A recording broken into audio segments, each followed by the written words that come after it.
So we're gonna get into the logo. Okay, so I guess with any business, you have to create a logo, and our logo is kind of a living thing, to be honest with you. When we originally started, I was working at a very well-known bank, and buddy of mine, Iron Man, came up to me, and we were talking about doing the KayATick thing.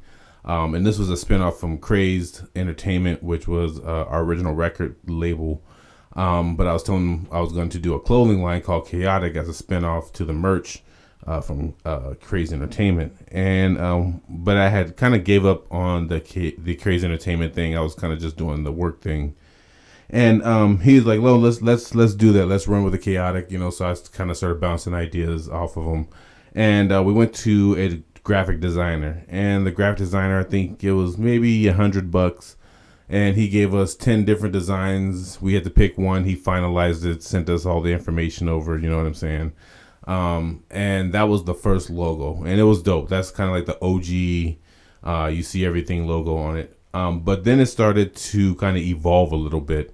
As we started doing the graffiti wall and we started getting different tattoo artists to tweak the logo, what we would do in the beginning was actually give them the original logo that the graphic artist gave and say, like, okay, this are the parameters. It has to have the 2Ks. One has to be turned backwards. The A has to be kind of highlighted. That's it. And with that, we end up kind of getting, I want to say there's maybe 10 to 15 variations of this logo from different artists, from, graffiti, from graphic artists, from people just hand drawing. Everybody's kind of flipped the logo. So it's always been kind of elevated and it's always kind of grown over time. Now, the logo that we use for almost everything. So if you see a video or you see any type of like promotion, is a logo that Braggs did, and it kind of encumbers everything. It has like, the mic, pen, turntables, shoes, the whole elements of hip hop, like the fashion, everything. So that's the stamp. That's like the official KayATick stamp. That's you see that's official. We back this, you know what I'm saying? That's our real logo that we, kind of put our bread and butter on. But as far as using the logo, like on the tees and different merch and different designs, it really has grown and just elevated to whatever an artist thinks the logo should look like in their head. And with a name called KayATick, you can really get, extravagant with it. You can get really explicit with it. You can kind of just do whatever you want. And I'm real interested always in seeing how the logo comes out, to be honest. We've done many videos. We highlighted, the logo being done, the t-shirts coming. And it's always interesting to see what somebody will do to the logo and how they'll put their artistic design on it. You know what I mean?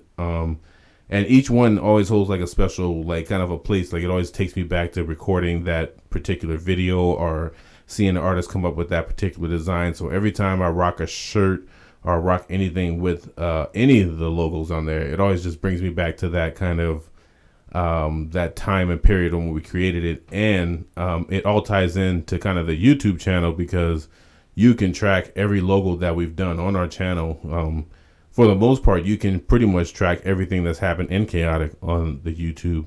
And I know it's always been an experience, just a kind of an interesting, joyful experience, just to kind of go back and check out that timeline and see when we first started with the original graphic designer and then where we're at now and just how it's been flipped and tossed and turned and tweaked, you know what I mean? And just seeing where it's going to go, because I know we're not even close to being done. So just seeing the evolution, the elevation of the logo as we continue to, grind.